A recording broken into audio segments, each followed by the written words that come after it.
আসসালামু আলাইকুম, শুভ সকাল। আজকে আমরা চলে এসেছি রাজধানীর কারণ বাজারে। আর কারণ বাজারে কিসের জন্য এসেছি সেটা আপনারা বুঝতেই পারছেন স্ক্রিনে দেখে। আমরা মূলত এখানে এসেছি চিংড়ি মাছ কেনার জন্য। আর আমরা চিংড়ি পট্টিতে অবস্থান করেছি। এখানে এক এক জায়গায় এক এক রকম। আপনি যে যে যেখান থেকে যেটা কিনতে চান সেখানে সেটাই পাবেন। আমরা এই জন্য চিংড়ি পট্টিতে অবস্থান করেছি। চিংড়ি পট্টিতে আমরা আপনাদের হালকা কিছু আশপাশে দেখানোর চেষ্টা করছি।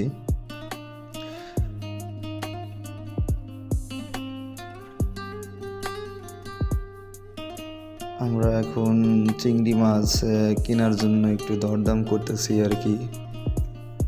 আমাদের প্রায় চিংড়ি মাছ নেওয়া শেষ। আমরা এখান থেকে একটু দেখতে পাচ্ছি যে আমি প্রথমে ভাবছিলাম যে এটা শোল মাছ আর কি। তারপরে ওনাকে জিজ্ঞাসা করবার উনি বলে না, এটা গজার মাছ।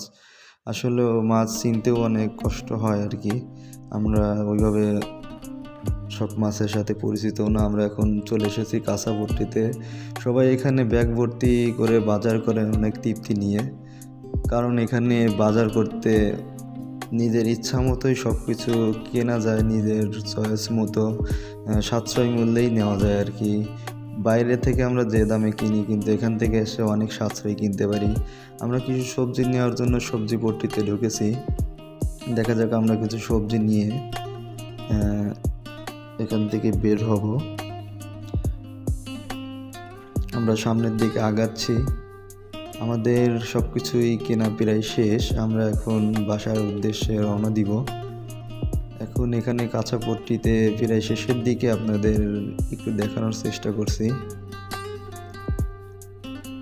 আমরা এখন সামনের দিকে আগাচ্ছি। সামনের থেকে একটা রিক্সা নিব, এরপরে আমরা বাসার উদ্দেশ্যে রওনা দিব। আমরা প্রায় একটা রিক্সা নিয়েছি। আমরা এখন চলে এসেছি প্রায় সামনের দিকে। আপনারা রেলগেটের দিকে যখন আগাবেন তখন দেখতে পাবেন এখানে ডিম পট্টি। আমরা ডিম পট্টি থেকে একটু জিজ্ঞাসা করবো, আসলে আমরা ডিম ভালো লাগলে নিয়ে যাব, আর না হলে নিব না।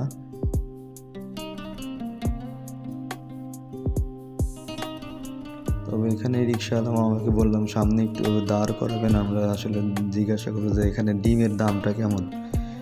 ওখানে একটা দোকানদার মামা বসে আছে, ওনাকে অনেক ডাকার পরে উনি সারা দিচ্ছেন। আগ্রহ নেই, আমরাও নিব না, সেই জন্য আমরা এখন চলে যাব। সবাই ভালো থাকবেন, সুস্থ থাকবেন, আল্লাহ হাফেজ।